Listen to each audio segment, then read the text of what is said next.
নামঘৰলৈ কোনে যায়? ঘৰত কাম থকাকেইটাই যায় তাৰমানে। লোকৰ ঘৰত কোনে সকাম খায়? অকৰাকেইটাই খায় তাৰমানে। টেঙৰকেইটাই নেযায়। টেঙৰকেইটাই পইচা কমাব লাগে, নিজৰ নিজৰ জেগালৈ যাব, নিজৰ নিজৰ কৰ্মস্থানলৈ যাব, দিনে ৰাতিয়ে কাম কৰিব, নুশুৱে ৰাতি পইচা কমাব মানুহে। এই অকৰা বুঢ়াকেইটাই, অকৰা মানুহকেইটাই নামঘৰলৈ যাব। সেই অকৰা চিন্তাটো কৈছোঁ, অকৰাকেইটাইতো কথাটো ভাবিলোঁ, সেই অকৰাকেইটাই তাৰমানে এইখিনি কথা চিন্তা কৰিছিলোঁ। সেই অকৰাকেইটাক লগ দিয়ে কোনে তাৰমানে, লগ নিদিয়ে কোনো তাৰমানে সেইকেইটাক। কিন্তু যিসকলে দিলে সেইসকলক আমি ধন্যবাদ জনাইছোঁ তাৰমানে। তীব্ৰ বিৰোধিতা কৰিবলৈ গৈছিলোঁ সেইদিনা আচলতে।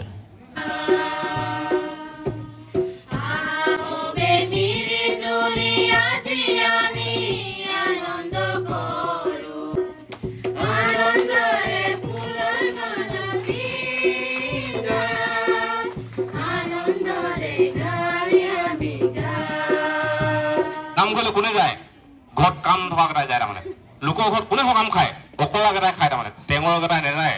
টেঙৰকেইটাই পইচা কমাব লাগে, নিজৰ নিজৰ জেগালৈ যাব, নিজৰ নিজৰ কৰ্মস্থানলৈ যাব, দিনে ৰাতিয়ে কাম কৰিব, নুশুৱে ৰাতি পইচা কমাব মানুহে। এই অকৰা বুঢ়াকেইটাই, অকৰা মানুহকেইটাই নামঘৰলৈ যাব। সেই অকৰা চিন্তাটো কৈছোঁ, অকৰাকেইটাইতো কথাটো ভাবিলোঁ, সেই অকৰাকেইটাই তাৰমানে এইখিনি কথা চিন্তা কৰিছিলোঁ। সেই অকৰাকেইটাক লগ দিয়ে কোনে তাৰমানে, লগ নিদিয়ে কোনো তাৰমানে সেইকেইটাক। কিন্তু যিসকলে দিলে সেইসকলক আমি ধন্যবাদ জনাইছোঁ তাৰমানে, কৃতজ্ঞতা জনাইছোঁ। অকল ৰাজেন চাহকে কৃতজ্ঞতা নহয়, সেইসকলক ইয়াত থকা নথকা উপস্থিত সকলোক কৃতজ্ঞতা জনাইছোঁ তাৰমানে। আৰু এনেকুৱা এনেকুৱা বীৰ পুৰুষ আছে তাৰমানে, আমি কৃতজ্ঞতা অনুষ্ঠান বুলি যিটো গ্ৰুপ খুলিছিলোঁ তাৰপৰা একদম ডেইলি লেফ্ট মাৰে তাৰমানে। কিমান বীৰ পুৰুষ হ'ব সেইকেইজন তাৰমানে, সেইকেইজনলৈও ধন্যবাদ জনাইছোঁ তাৰমানে। গতিকে এনেকুৱা এটা পৰিৱেশত আমি জীয়াই আছোঁ তাৰমানে, এনেকুৱা এটা পৰিৱেশত আমি বসবাস কৰিছোঁ। এনেকুৱা এটা মানে অনুষ্ঠানত আজি মানে শ মানুহ হ'ব বুলি ভাবিছিলোঁ। ইয়াতে উঠনি আহোঁতে হেমেন চাই মাত লগাইছে দেই। হেমেন চাই আহি কিনে কৈছিলেহি যে মানে ক'ত পাতিব মানে আমি জেগা য'তে পাতিম, যিহেতু আমি ফিল্ডত পতা কথা পাতিছিলোঁ। আলোচনা ভিত্তিত আহিলোঁ, তেখেতে কৈছে সেইটোতো পাতি পোৱা যাব। আকৌ ভাবিছে তেখেতে মানুহ যদি বেছি হয়তো নুজুৰিব। হয়, ভাল চিন্তা কৰিছে তাৰমানে। তেওঁ নাজানে কিমান, তেওঁ ভাবিছে কিজানি 600, 700, 1000 মানুহ আহিব বেচেৰা ভাবিছিলে। আমিয়ে লাজ পাইছোঁ মানুহ নাহিলেও কিন্তু অনুষ্ঠানটো অনুষ্ঠানেই তাৰমানে। মূল উদ্দেশ্যটোহে মূল কথা বুলি ভাবোঁ আমি তাৰমানে। কোনোবা মানুহ নাহিলেও আমি ছাৰকো ঘৰত গৈ পিনি ছাৰ ঘৰতো কৃতজ্ঞতা পাৰিলোহেঁতেন, কিন্তু আমি আনুষ্ঠানিকভাৱে এইখন বিদ্যালয়ত আচলতে 31টা বছৰ ইয়াক জীৱনটো দিলে, সেইখন বিদ্যালয়ত অকণমান সময় নেপাবনে, অকণমান ঠাই নিদিবনে, সেই কথাখিনি সৌন্যান দত্ত ছাৰ লগতো সেই কথাখিনি ক'লোঁ। সেইখিনি মই কওঁতে মানে কি হৈছে, বেছি কথা কোৱাই হ'লোঁ তাৰমানে। কিন্তু যুক্তি কথাখিনিতো ক'ব লাগিব, সন্মান কৰাটো লাগিব, আমি ক'ব লাগিব। গতিকে কথাখিনি এনেকুৱা আছে। গতিকে কথাখিনি আৰু বিতৰ্কলৈ আচলতে যাব নালাগে। আমাৰ মনৰ কথাখিনি, দুখৰ কথাখিনি আপোনালোকৰ আগত কথাখিনি ক'লোঁ। আৰু বহু কথা আছে, মই কথাখিনি ক'ব গ'লেতো ক'লো ৰামায়ণ মহাভাৰতে হ'ব। ৰাজেন্দ্ৰ মহন ছাৰৰ যিখিনি ইয়াত জীৱনী আছে আচলতে বহুত দীঘলীয়া আছিলে। আমি ক'লোঁ নহয় দুখীয়া বুলি। গতিকে ব্লেক এণ্ড হোৱাইট পেপাৰত তাৰমানে প্ৰকাশ দত্ত ছাৰ নিচিনা মানুহজন কাৰণেহে দিলে তাৰমানে। একদম তেখেতো ৰেহাই মূল্যত দিছে তাৰমানে। মই বুজি পাম বুলি কৈছে তাৰমানে। তেখেতে আমাক নমস্কাৰ জনাইছে তাৰমানে। গতিকে আমি তেখেতে একদম মানে সহায় কৰাৰ কাৰণে আচলতে এখন প্ৰকাশ কৰি উলিয়াই আনিছোঁ। গতিকে সেইখনতে আপোনালোকে গম পাব। তাত তেখেতৰ জীৱনীটো আছে, বহুত দীঘলীয়া জীৱনটো। আমি একদম খুব কাগজ বেছি লাগিব যে, পইচা বেছি লাগিব, গতিকে কমাই মেলি লিখিলোঁ তাৰমানে। ছাৰৰ কিছুমান কথা বাদেই পৰিলে। যি কি নহওক এই কথাখিনি পুনৰ ক'লোঁ। ইয়াত আচলতে ভুল বুজাবুজি হ'ব নালাগে। আৰু মণ্ডচিতীয় কথাটো ভাবিব নালাগে, মই মানুহজনীৰ কাৰণে কৈছোঁ বুলি ভাবি ল'ব নালাগে। কোৱা কাৰণে এইটো আচলতে এইফালৰ পৰা বহুত প্ৰতিবাদ হৈ আছিলে। এতিয়া নালাগে তাৰমানে, পিছত বুলি কৈছিল তাৰমানে। সেইকাৰণে গৈ কিনে কথাটো যে ভাইটি হিচাপে কেইজনী ক'লে বুলি ভাবিছোঁ তাৰমানে। গতিকে সেই কথাটো আচলতে এনেকৈ নহয়। যদি সেইটো ক'লে মাইক লৈ মেলি বেলেগকৈ ক'লোঁ তাৰমানে, বস্তুটো সেইটো নহয় আচলতে। যি কি নহওক আমি এই কথাখিনি আচলতে ক্লিয়াৰ কৰিছোঁ। তেওঁ যিখিনি কথা কৈছে সেইখিনি অসত্য নহয়। তেওঁ মনৰ কথাখিনি ক'ব লাগিব। তেওঁ যিখিনি মানে সন্তাপত ভুগি আছে সেই কথাখিনি আচলতে কেনেকৈ তাৰপৰা পৰিত্ৰাণ পাম সেই কথা তেওঁ ভাবি আছে। আমিও ভাবিছোঁ আনকি লাগে। আমি ভাবিছোঁ আমি সেইদিনাখনি নামঘৰত কথাটো নোলোৱা নহয়, কথাটো আমি কৈছোঁ সেইটো ধেমেলীয়া কথাটো। সেইটো কোনোবা উলিয়াইছে ধেমেলীয়া কথা। আমি ডাইৰেক্ট কৈছোঁ আমি নামঘৰত থকা মানুহকেইটা মিছা কথা নকওঁ বুলি মনত বান্ধিয়ে লৈছোঁ তাৰমানে। গতিকে তাত সেইটো কথা আমি মিছাকৈ কোৱা নাই যে সেইটো কথা মিছলীয়া হ'ব, ওলাইছে যদি মিছলীয়া হ'ব বুলি আমি সেইখিনি ভাবোঁ। আমি প্ৰচাৰ কৰিবৰ কাৰণে বা কিবা কাৰণে আমাৰ তাত সেই কথাখিনি ওলোৱা নাই। আৰু 10 জেগাত কেনেকৈ ওলাইছে আমি কাণো পতা নাই। আমি সেইবিলাক কথা গুৰুত্ব নিদিওঁ, সেইবিলাক কথা ভাবিবলৈ সময়ো নাই তাৰমানে। আমি কিমান আজিতো মোক এতিয়া মানে মোৰ নিজৰ অফিচত ছুটি ল'লোঁ, ব্লকত ছুটি লোৱা নহ'ল। এতিয়া মোক তিনিচুকীয়ালৈ মাতিছে তাৰমানে। এতিয়া ডিচিয়ে কাইলৈ মোক কি কৰিব তাৰমানে। ডিচি মিটিং আছিলে, এতিয়া হঠাৎ দিছে 1টা বজাত, মানে 1:13 মানত মেছেজটো দিছে। মইতো তেনেকৈ যাব নোৱাৰোঁ, যি কৰিলে কৰিব তাৰমানে। এফালেতো অনুষ্ঠানৰ হেৰি লৈছোঁ। যি কি নহওক এনেকুৱা ধৰণৰ মাজতো যে আমি আহিছোঁ তাৰমানে, কৰিবলৈ খুজিছোঁ তাৰমানে, সেইটোৱে মানে আচলতে ডাঙৰ কথা বুলি আমি নিজকে ভাবোঁ তাৰমানে। যি কি নহওক এইখিনি কথা আমাৰ এইখিনিয়ে নাথাকোঁ। যি কি নহওক সেই কথাখিনি এতিয়াও আচলতে এটা যিটো মনোমালিন্য ভাৱ যিটো যিটো আচলতে ভুল বুজাবুজি ভাৱ সেইটো আচলতে শুদ্ধ হ'ব লাগে বুলি ভাবোঁ। গতিকে সেইখিনিকে অনুৰোধ জনাইছোঁ এই কথাখিনি যাতে কোনেও আকৌ এবাৰ দুনাই সেই কথাখিনি যাতে সমালোচনা নকৰে, আলোচনা নকৰে, আৰু আলোচনা যদি কৰে গঠনমূলকভাৱে কৰক। আৰু ইয়াতকৈ আৰু আগন্তুক আৰু দিন আছে, আৰু মানে এনেকুৱা সেইদিনাখনি কোনোবা এখন সভাত এজনে কৈছিলে আমাক ৰাজেন্দ্ৰ নাথ মৰাণ ছাৰৰ নিচিনা আৰু শিক্ষক দৰকাৰ হ'ব। তাৰমানে এই কথাখিনি আমি এনেধৰণে উপলব্ধি কৰোঁ। তাৰমানে আচলতে মই নিজেও ভিলবাৰী অঞ্চলত যিমান হাইস্কুল আছে আটাইবোৰ হাইস্কুললৈ মই বিশেষ এখন মঞ্চৰ যোগেদি আচলতে এই বিদ্যালয়লৈ যোৱাৰ সুযোগ পাইছিলোঁ। তাত বহু বিদ্যালয়ত মই বক্তব্য ৰখাৰ সুযোগ পাইছিলোঁ। তাত মানে দেখিছিলোঁগৈ, মানে বহুকেইখন বিদ্যালয়ত দেখিলোঁ। বিদ্যালয়বিলাকত কি হৈছে, চৰকাৰীভাৱে নিযুক্তিপ্ৰাপ্ত শিক্ষক একদম কম আছে, ল'ৰা ছোৱালী কিন্তু বহুত আছে। তাৰমানে ল'ৰা ছোৱালী যেতিয়া বহুত আছে তো শিক্ষক লাগিবই। তেতিয়া কি হৈছে, তাৰ যিখন মেনেজিং কমিটি, গভৰ্ণৰ কমিটি যিখন আছে, তেখেতসকলে কি হৈছে ওচৰৰ শিক্ষিত ল'ৰাসকলক, ল'ৰা ছোৱালীখিনিক মাতি আনি তাত কৰ্মসংস্থাপন দিছে। সেইটো ব্যক্তিগতভাৱে দিছে, স্কুলখনে দিছে। তাৰমানে মানে চৰকাৰে নহয়, তেওঁলোকৰ পৰা আকৌ অভিভাৱকসকলে পইচা তুলি মেলি তেওঁলোকৰ কাৰণে এটা দৰমহা সৃষ্টি কৰিছে। গতিকে তেওঁলোকৰ নিচিনা শিক্ষক দৰকাৰ আছে। তাৰমানে আজি ইয়াত ৰাজেন্দ্ৰ নাথ মৰাণ ছাৰে অৱসৰ ল'লে যদিও আমি তেনেকুৱা ধৰণৰ ইয়াত যদি শিক্ষক কম হয়, আমি ৰাইজে বিচাৰিব লাগিব শিক্ষক। তাৰমানে ৰাইজে বিচাৰি মেলি আমাৰ সেইবুলি আকৌ কোনোবা এজন শিক্ষক নাই বুলি ল'ৰা ছোৱালীখিনিক আমি শিক্ষাৰ পৰা বঞ্চিত কৰিব নোৱাৰোঁ। তাৰমানে গতিকে সেই কথাখিনি কোনোবা এখন মিটিঙত কোনোবা এজনে কৈছিলে যে আমাক ৰাজেন্দ্ৰ নাথ মৰাণ ছাৰৰ নিচিনা আৰু শিক্ষকৰ দৰকাৰ আছে। তাৰমানে আৰু শিক্ষক আমি মানে কি কৰিব লাগিব, ইয়াত ৰখাৰ সাহস আমি গোটাব লাগিব। তাৰমানে সেই কথাখিনি একদম স্পষ্টভাৱে কৈছিলে। গতিকে আমি সেই কথাটো এতিয়াও আমি ৰাইজসকলক কৈছোঁ, ছাত্ৰ ছাত্ৰীসকলক কৈছোঁ, কোনোবা এজন চৰকাৰে ইয়াত শিক্ষকৰ নিযুক্তি নিদিলে বুলিয়ে তাৰমানে আমি শিক্ষাৰ পৰা বঞ্চিত হ'ম, তেনেকুৱা কথা নহয়। তাৰমানে আজি ইয়াত স্কুল সৃষ্টি কৰা মানুহকেইজন তাৰমানে বহুত মানে প্ৰফেচাৰ, উকিল বা ডক্টৰ নহয়। তাৰমানে সেইকেইজন একদম গাঁৱলীয়া, কোনো পাত্তা নিদিয়া মানুহ সেইকেইজন। তাৰমানে সেইকেইজনেহে প্ৰথম সৃষ্টি ইয়াত কৰিছে। তাৰমানে নামেই কেইটামান কৈ দিব পাৰোঁ। আমাৰ এতিয়া সদ্য প্ৰয়াত মানে কুবেন মৰাণে একো নাজানে, লিখিব আকৌ তাৰ নামটোকে বৰকৈ লিখিব নাজানে, সি পকতীয়াটোকে লিখে। তাৰমানে তেনেকুৱা এজন মানুহ ইয়াত সৃষ্টি কৰিছিলে। হৰকান্ত হাতীবৰুৱা বিশেষ শিক্ষিত মানুহ নহয়, কিন্তু তেখেতসকলৰ চিন্তাখিনি কিন্তু বহুত ডাঙৰ। তাৰমানে ঠিক তেনেকৈ তাৰমানে ইয়াত বহুকেইজন মানুহ, ইয়াত পৰেশ মৰাণ আছিলে। পৰেশ মৰাণে মানে ভালকৈ কথাখিনিয়ে ক'ব নাজানিছিলে, কিন্তু তেওঁ কিমান দানী মানুহ। তাৰমানে তেওঁ স্কুলৰ কাৰণে মাটি দিছিলে, তেওঁ স্কুলৰ কাৰণে কিমান কষ্ট। ঠিক তেনেকুৱা ধৰণৰ এটা উদাহৰণ। মই নাম লৈ পিনি কাৰোবাক মানে অপমান কৰিব খোজা নাই, নাম লৈ পিনি কাৰোবাক মানে এজনক এজনক অসন্মান কৰিব খোজা নাই।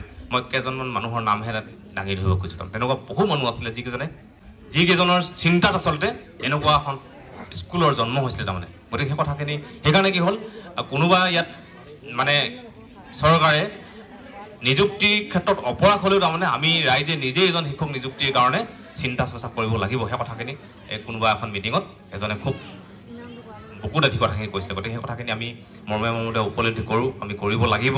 যিহেতু আমি শিক্ষিত নিজেই হ'ব লাগিব। এই কথাখিনি কোৱা হ'লে আমি আচলতে এতিয়াও বহুত অশিক্ষিত এতিয়াও হৈ আছোঁ, বহুত মানে এতিয়াও কনচিয়াছ হ'ব পৰা নাই, এতিয়াও আমি মানে সচেতন হোৱা নাই, আমি এতিয়াও সজাগ হোৱা নাই।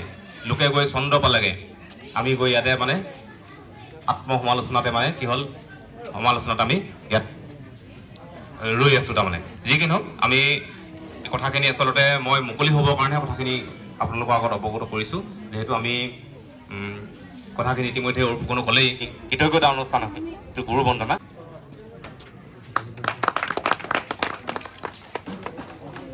কাৰণ ৩১টাকৈ বছৰ ছাৰে আমাৰ বিদ্যালয়খনত যি ধৰণে সহযোগিতা আগবঢ়ালে, তাৰ মূল প্ৰেৰণা ব্যক্তিয়ে হৈছে তেখেতৰ সহধৰ্মিনী। তেখেতে সময়মতে খোৱা বোৱাৰ পৰা আৰম্ভ কৰি আটাইখিনি যত্ন লোৱাৰ বাবেই আজি আমাৰ মাজত ছাৰে ইমান সময় খুব সুন্দৰকৈ ব্যস্ত থাকিবৰ কাৰণে সক্ষম হ'ল বুলি আমি খুব মৰ্মে উপলব্ধি কৰিছোঁ। গতিকে তেখেতকো আমি এখনি গামোচাৰে আমি কৃতজ্ঞতা জ্ঞাপন কৰিব বিচাৰিছোঁ।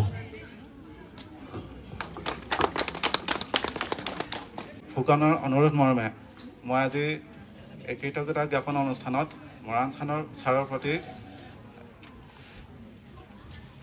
গুৰু বন্দনাৰ চিনস্বৰূপে যিটো স্মাৰক প্ৰস্তুত কৰি উলিওৱা হৈছে, সেই স্মাৰকটো মই আমাৰ এই অনুষ্ঠানটোৰ হৈ অৰ্পণ কৰিব বিচাৰিছোঁ। অৰ্পণ কৰাৰ আগতে সকলোৰে জ্ঞাতাৰ্থে এই স্মাৰকটোত যিখিনি কথা লিপিবদ্ধ আছে, সেই লিপিবদ্ধ কথাখিনি এবাৰ পাঠ কৰি শুনাব বিচাৰিছোঁ।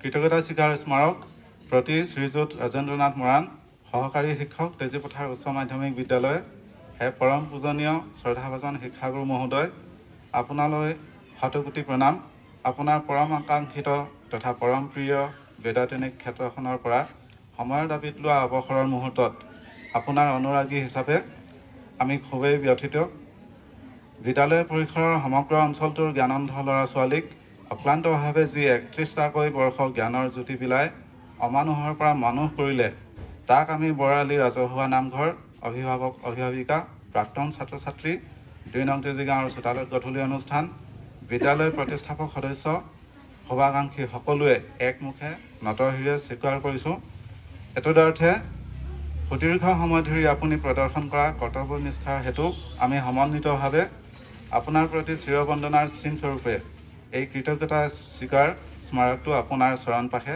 অৰ্পণ কৰিলোঁ শেষত পৰম পিতাৰ ওচৰত আপোনাৰ কুশল আৰু দীৰ্ঘায়ু কামনা কৰিলোঁ বেনেট ৰাজাক প্ৰশিক্ষণ দলৰ হৈ শ্ৰী দীপেন মৰাণ বৰালি ৰাজহুৱা নামঘৰ স্মাৰকটোত এইখিনি কথাই লিপিবদ্ধ আছে আৰু ইয়াৰ লগে লগে এই স্মাৰকটো মই সকলোৰে ফালৰ পৰা আমাৰ মূল কেন্দ্ৰবিন্দু আজিৰ অনুষ্ঠানটো তেখেতৰ হাতত অৰ্পণ কৰিব বিচাৰিছোঁ আমাৰ স্মাৰকটো দিবৰ কাৰণে সকলোকে সহযোগ কৰিব বিচাৰিছোঁ সন্মানীয় আমাৰ ৰাগ প্ৰশিক্ষণ দলটোৰ পৰম শ্ৰদ্ধাৰ আমাৰ শিক্ষাগুৰু সন্মানীয় শ্ৰীযুত দীপেন মৰাণ ডাঙৰীয়াদেৱে স্মাৰকটো প্ৰদান কৰিব গতিকে সকলোকে থিয় হৈ দিবৰ কাৰণে আমি অনুৰোধ জনাইছোঁ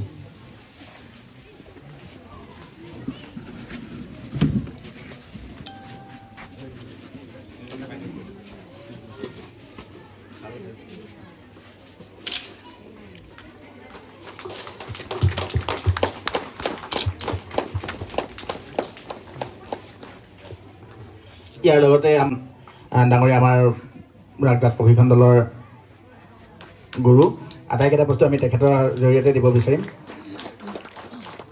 লগতে এটা আমি কাপ তেখেতৰ কাৰণে আগবঢ়াইছোঁ গতিকে কাপটোকো আমি দিবৰ কাৰণে অনুৰোধ জনাইছোঁ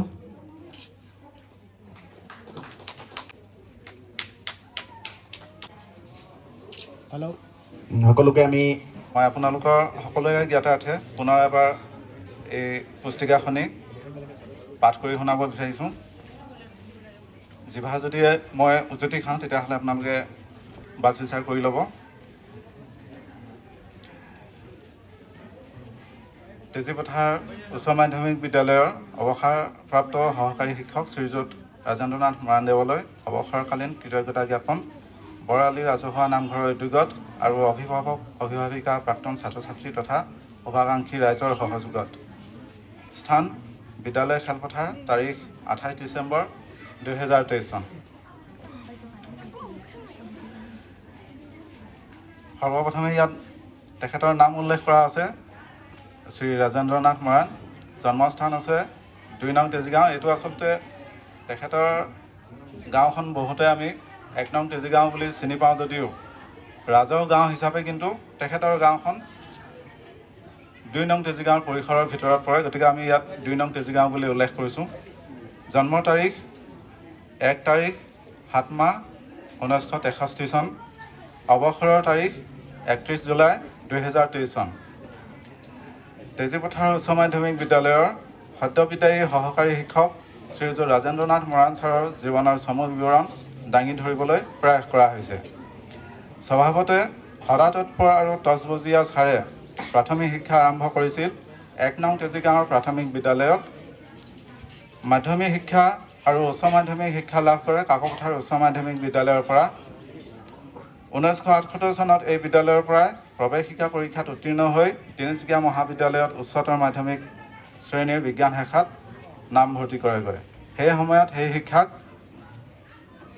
প্ৰাক স্নাতক বুলিহে কোৱা হৈছিল অৱশ্যে কিবা কাৰণত সেই শিক্ষা তেওঁ তাত সম্পূৰ্ণ নকৰি ডিব্ৰুগড়ৰ ডিব্ৰু মহাবিদ্যালয়ৰ পৰাহে 1983 পৰা 84 শিক্ষাবৰ্ষত এই শিক্ষা সম্পূৰ্ণ কৰে স্নাতক শিক্ষা কলা শাখাত তেওঁ লাভ কৰে ডিব্ৰুগড়ৰে কানৈ মহাবিদ্যালয়ৰ পৰা এই শিক্ষা সম্পূৰ্ণ হয় 1986 আৰু 87 চনৰ শিক্ষাবৰ্ষত স্নাতকোত্তৰ মহলাত তেওঁ ইংৰাজী বিষয়ক সন্মানীয় বিষয় হিচাপে লৈ অধ্যয়ন কৰিছিল যদিও অসম্পূৰ্ণ অৱস্থাতে শিক্ষাৰ জীৱন সাং কৰিছিল।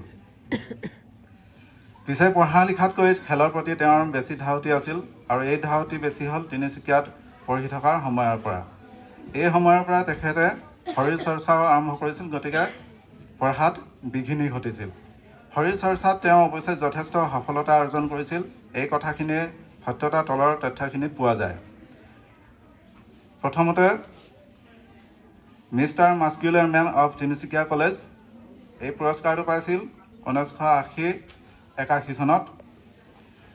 মিষ্টাৰ তিনিচুকীয়া কলেজ এই পদকটোও পাইছিল 1981 চনত। Mister Muscular Man of Tinsukia College এই পদকটো পাইছিল 1981-82 চনত। Men's power lifting winner group এত পাইছিল এই পদকটো 1981 পৰা 82 চনৰ ভিতৰত। Best Body Builder of Dibrugarh College এই পদকটো পাইছিল 1984 চনত। মিষ্টাৰ কানৈ এই পদকটো পাইছিল কানৈ কলেজৰ পৰাই 1986-87 চনত। Most muscular men in body building double belt 1986 আৰু 87 চনত। দৌৰ প্ৰতিযোগিতাতো তেখেতৰ পাৰদৰ্শিতা মন কৰিবলগীয়া আছিল। 5000 মিটাৰ দৌৰত প্ৰথম হৈছিল 1986-87 চনত। 3000 মিটাৰ দৌৰৰ প্ৰতিযোগিতাত তেওঁ প্ৰথম হৈছিল 1986-87 চনতেই। একেটা চনতে 1500 মিটাৰ দৌৰৰ প্ৰতিযোগিতাত তেওঁ তৃতীয় স্থান লাভ কৰিছিল। একেটা চনতে 400 মিটাৰৰ ৰিলে দৌৰত তেখেতে প্ৰথম হৈছিল তেখেতৰ দলটোৱে। সেই একেটা চনতেই 100 মিটাৰৰ ৰিলে দৌৰতো তেখেতৰ দলটোৱে প্ৰথম হৈছিল সেই একেটা চনতেই। আৰু সেই একেটা চনতে শ্ৰেষ্ঠ দীৰ্ঘ দূৰত্বৰ দৌৰবিদ হিচাপে কানৈ কলেজৰ পৰা তেখেতে পদক লাভ কৰিবলৈ সক্ষম হৈছিল। তেজীপথাৰ উচ্চ মাধ্যমিক বিদ্যালয়ত কৰ্মৰত অৱস্থাতো তেখেতে বিদ্যালয়ৰ ক্ৰীড়া বিভাগ আৰু NCC বিভাগ দুটা নিয়াৰিকৈ পৰিচালনা কৰি যোৱা পৰিলক্ষিত হৈছিল। তেখেতৰ তত্ত্বাৱধানতে বিদ্যালয়খনৰ খেলুৱৈয়ে ডিব্ৰুগড়ত ল'ৰাৰ শাখাত কাবাডীৰ চূড়ান্ত বিজয়ী পদক, জিলাভিত্তিত আয়োজিত ভলীবল প্ৰতিযোগিতাৰ চূড়ান্ত বিজয়ী পদক বুটলিবলৈ সক্ষম হৈছিল। ইয়াৰ উপৰি ফুটবল, দৌৰ, জাঁপ মৰা প্ৰতিযোগিতা ইত্যাদিত সফলতা অৰ্জন কৰিছিল। 1997-98 শিক্ষাবৰ্ষত তেখেতে তিনিচুকীয়া জিলাৰ ছোৱালী শাখাৰ কাবাডী দলটোৰ টিম মেনেজাৰ হিচাপে ধুবুৰী জিলাৰ চাপৰত অনুষ্ঠিত প্ৰতিযোগিতাত যোগদান কৰিছিল। সেইবাৰেই তেওঁৰ তত্ত্বাৱধানত বিদ্যালয়ৰ ছাত্ৰী শ্ৰীমতী মল্লিকা মৰাণে বিচ কাবাডীত অংশগ্ৰহণ কৰি বিদ্যালয়লৈ গৌৰৱ কঢ়িয়াই আনিছিল। তেওঁ যিহেতু এগৰাকী কৃষকৰ সন্তান, সেয়ে তেওঁ শিক্ষকতাৰ লগে লগে কৃষি ক্ষেত্ৰতো সমানে মনোনিৱেশ কৰিছিল। ৰঞ্জিত 6201 দৰে ধান খেতি কৰি তেখেতে কাকপথাৰ অঞ্চলৰ প্ৰথমগৰাকী উন্নত জাতৰ ধান খেতিয়ক হিচাপে পৰিগণিত হৈছিল। অসমৰ যোৰহাট, নগাঁও, গুৱাহাটীত লোৱা প্ৰশিক্ষণৰ উপৰি 1995 চনত নতুন দিল্লী, 1998 চনত পঞ্জাৱৰ হিছাৰ আৰু চণ্ডীগড়ত গৈ কৃষি প্ৰশিক্ষণ সম্পূৰ্ণ কৰিছিল। একেদৰে 1999 চনত নাগপুৰত অনুষ্ঠিত আন্তঃৰাষ্ট্ৰীয় কৃষক মেলাত অসমৰ হৈ একমাত্ৰ প্ৰতিনিধি হিচাপে তেওঁ ভাগ লৈছিল। একেটা বছৰতে উত্তৰ পূবৰ এজন দক্ষ কৃষক হিচাপে পুৰস্কৃত হৈছিল। তাৰে সুবাদত তেখেতক তেতিয়াৰ অসম গণ পৰিষদ দলৰ চৰকাৰে এখন পাৱাৰ টিলাৰ দি পুৰস্কৃত কৰিছিল। উল্লেখযোগ্য যে বিদ্যালয়ত কৰ্মৰত হৈ থকা সময়তে NWDPRত প্ৰকল্প সঞ্চালকৰ দৰে উচ্চ পদো তেওঁ অলংকৃত কৰিছিল। পিছে বিদ্যালয় আৰু ছাত্ৰ ছাত্ৰীৰ মৰমক নেওচিব নোৱাৰি কিছুদিনৰ পাছতে সেই সন্মানীয় পদ এৰি বিদ্যালয়ৰ কৰ্মক্ষেত্ৰলৈ ঘূৰি আহিছিল। 90 দশকৰ শেষৰ ফালে তেওঁ এফালে মুক্তি সংগ্ৰামৰ দৰে মতবাদত বিশ্বাসী হৈ পৰিছিল আৰু আনফালে PPAৰ দৰে আঞ্চলিকতাবাদী দলৰ লগতো জড়িত হৈ পৰিছিল। তাৰ মাজতে আকৌ তেওঁ জ্যোতিৰ্ময় মধ্য ইংৰাজী বিদ্যালয়ত বিজ্ঞান বিষয়ত শিক্ষকতাও কৰিছিল। অপাৰেশ্যন বজৰং, অপাৰেশ্যন ৰাইনৰ দৰে সেই ভয় লগা সময়বোৰৰ মাজতে নিজৰ খুৰাকে ঘৰৰ ল'ৰা ঘৰলৈ উলটি অহাৰ আহ্বান কৰিলত জীৱনলৈ অহা বিপৰ্যয়ৰ অশনি সংকটৰ পৰা তেওঁ ৰক্ষা পৰিল। তাৰ লগে লগে একালৰ বন্ধু তথা তেজীপথাৰ উচ্চ মাধ্যমিক বিদ্যালয়ৰ উপ প্ৰধান শিক্ষক স্বৰ্গীয় দেৱকান্ত মৰাণদেৱে গাঁৱৰ সম্পদ গাঁৱৰ ল'ৰাই জীয়াই ৰখা আৰু শিক্ষাৰ পোহৰেৰে নিজৰ ল'ৰা ছোৱালীক জিলিকাই তোলাৰ সংগত যুক্তিৰে তেখেতক তেজীপথাৰ উচ্চ মাধ্যমিক বিদ্যালয়ত অংক আৰু বিজ্ঞান বিষয়ৰ শিক্ষকৰ পদত নিযুক্ত কৰিছিল। শেষৰ ফালে তেওঁ ভূগোল, ইংৰাজী আৰু প্ৰয়োজনত হিন্দী বিষয়তো শিক্ষা প্ৰদান কৰিছিল। অতি শেহতীয়াকৈ তেখেতে তেজীমলা আদৰ্শ বিদ্যালয়ৰ মুৰব্বী হিচাপে কাৰ্যভাৰ চম্ভালি আছে। কৰ্তব্যনিষ্ঠাত কোনোদিনে গাফিলতি নকৰাকৈ শিক্ষকতাৰ জীৱন সামৰিলে যদিও চৰকাৰী প্ৰবঞ্চনাৰ বাবে তেওঁৰ পদ শেষলৈকে প্ৰাদেশিকীকৰণ নহ'ল। এই কথাত তেওঁ, তেখেতৰ পৰিয়াল আৰু ৰাইজে সমানেই ম্ৰিয়মান। সুদীৰ্ঘ 30 বছৰ 4 মাহ 15 দিন বিনা বেতনে শিক্ষকতা কৰি পোৱা অনুভৱখিনি তেখেতৰ ভাষাৰেই প্ৰকট কৰি তেখেতৰ জীৱনৰ চমু বিৱৰণ সামৰণি মাৰিছোঁ। নাজানো পোৱা নোপোৱাৰ বেদনাৰে শিক্ষক ৰূপে কিমানখিনি সফল হ'লোঁ, সেয়া ছাত্ৰ ছাত্ৰী আৰু ৰাইজৰ বিচাৰ্য বিষয়। মোৰ জীৱনত উপজা অঞ্চলটোৰ প্ৰতিটো খোজত পোৱা বায়ু, পানী, ধূলি বালি, গছ লতিকাই প্ৰেৰণা যোগাইছিল, যাৰ বাবে মই নিজৰ জীৱনকো তুচ্ছ জ্ঞান কৰি কৰ্তব্য পালন কৰি যাবলৈ সাহ পাইছিলোঁ আৰু দৃঢ় সংকল্প হ'ব পাৰিছিলোঁ। এই সকলোবোৰে মোৰ জীৱনলৈ অমৃতৰ দৰে সোৱাদ আনি দিছিল। পোৱা নোপোৱাৰ বেদনাবোৰ ছাত্ৰ ছাত্ৰীৰ সফলতাৰ পৰা পোৱা সুখেৰেই পাহৰি জীৱনৰ সোণোৱালী সময়কণ অতিবাহিত কৰিলোঁ। এইখিনি কথাকে এই পুস্তিকাখনত খৰতকীয়াকৈ লিপিবদ্ধ কৰি উলিওৱা হৈছে। আৰু ইয়াত যদি কিবা তথ্যগত ভুল সন্নিৱিষ্ট হৈ গৈছে তেতিয়াহ'লে ছাৰৰ প্ৰতি আমি বিনম্ৰভাৱে ক্ষমা প্ৰাৰ্থনা বিচাৰিছোঁ আৰু এই পুস্তিকাখন সসন্মানে তেখেতৰ ওচৰত প্ৰদান কৰিব বিচাৰে। সকলোকে পুনৰবাৰ সহযোগিতা আগবঢ়াব বিচাৰিছোঁ। পুস্তিকাখনি সসন্মানেৰে আমি তেখেতলৈ আগবঢ়াব বিচাৰিছোঁ। লগতে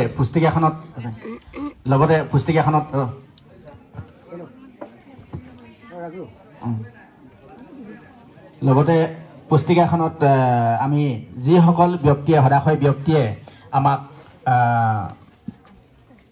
আৰ্থিকভাৱে সহযোগিতা কৰিলে সকলোখিনি কথা উল্লেখ আছে। তাত উল্লেখ থকা অনুসৰি আমি 91,039 টকা আমাক ৰাইজে প্ৰদান কৰিছিল। গতিকে আটাইখিনি তথ্য আমি তাত সন্নিৱিষ্ট কৰিছোঁ আৰু সেই 91,039 টকা সহ পুস্তিকাখনি আমি ছাৰলৈ আগবঢ়াই দিবৰ কাৰণে আমাৰ ৰাগজাত প্ৰশিক্ষণ দলৰ সন্মানীয় গুৰু শ্ৰীযুত দীপেন বৰা ডাঙৰীয়া দেৱক আমি অনুৰোধ জনাইছোঁ। কৃতজ্ঞতা স্বীকাৰ কৰিব বিচাৰিছে, গতিকে মই তেওঁলোককো এই কৃতজ্ঞতা অনুষ্ঠানটোত ভাগ ল'বৰ কাৰণে অনুৰোধ জনাইছোঁ। প্ৰথমে গীৰ্জা নং 1-ৰ পৰা আপোনালোকে আগবঢ়াওক বুলি কিনে আমি আশা ৰাখিছোঁ। আজি হোৱা কৃতজ্ঞতা স্বীকাৰ অনুষ্ঠান হৈ 1 নং গীৰ্জাৰ তৰফৰ পৰা সৰু নিচুকনি শৰাই আগবঢ়াবলৈ আমি সম্বোধন এই সময়ত আমি সকলোৱে আমি সহযোগ হৈ আছোঁ আৰু লগতে সম্বোধন জনোৱাৰ লগে লগে আমি নিচুকনি বঁটা আগবঢ়াবলৈ আমি তেখেতৰ হাতত লৈ আমি প্ৰেৰণ কৰিম। প্ৰথমে সম্বোধনা জনাই লওক।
পৰিয়ালটোৰ ককাইদেউ হিচাপে আটাইকে সহযোগ কৰা এই অনুষ্ঠানটোত মই নিজে উপস্থিত থাকিব নাথাকোঁ বুলি ভাবিছিলোঁ। মই একচুৱেলি নিশা এদিন আমাৰ ভৰত ককাইদেৱে মাতি পঠালে, মই শদিয়াত আছিলোঁ। শদিয়াৰ পৰা আহি পেলাই মই নিশা নামঘৰলৈকে গ'লোঁ।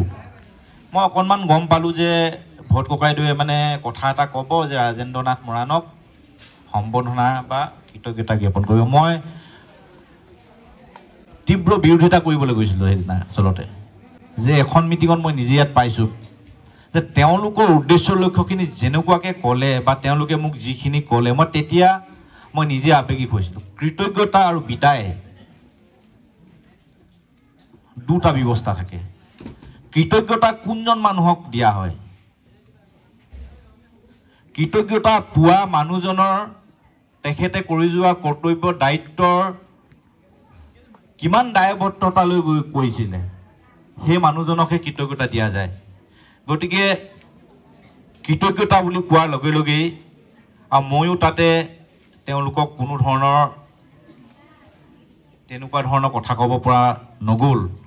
আৰু তেওঁলোকে এটা মহান উদ্দেশ্য ৰাখিছিলে যে মানুহজনক, মই কৈছোঁ মানুহজনক মোৰ ককাই হয়, মই পইচা দিয়াটো মই কামনা নকৰোঁ, পইচা তুলি দিয়াটো মই কামনা নকৰোঁ। কিন্তু তেওঁলোকৰ যুক্তিটো হ'ল আমি ঐক্য, আমি সমন্বয়, আমি আদৰ্শ ৰূপে দেখাই যাম যে ত্যাগৰ প্ৰতীক হিচাপে মানুহ এজনক সেই ত্যাগৰ কৃতজ্ঞতাখিনি যদি আমি দিব নোৱাৰোঁ, 30 বছৰ মানুহ এজনে যদি সেৱা কৰিছে, 30 বছৰ মানুহ এজনে বিনা বেতনে যদি সেৱা কৰিছে, ইয়াত পাইছে নেপাইছে, ল'ৰা ছোৱালীক নিজৰ বুলি কৰি পেলাই আমিও দেখিছোঁ ক'ৰবাত NCC লৈ নিছে, সেই মানুহজনক যদি আমি কৃতজ্ঞতা জনাব নোৱাৰোঁ, সমাজখনৰ আমি সামাজিক মন এটা লৈ থকা ব্যক্তি হিচাপে আমি কেতিয়াও সেই কথাখিনি উপলব্ধি কৰিব নোৱাৰা মানুহখিনিক আমি সামাজিক বুলি নিজকে ক'ব নোৱাৰোঁ বুলি তেওঁলোকে আমাক অৱগত কৰিছে।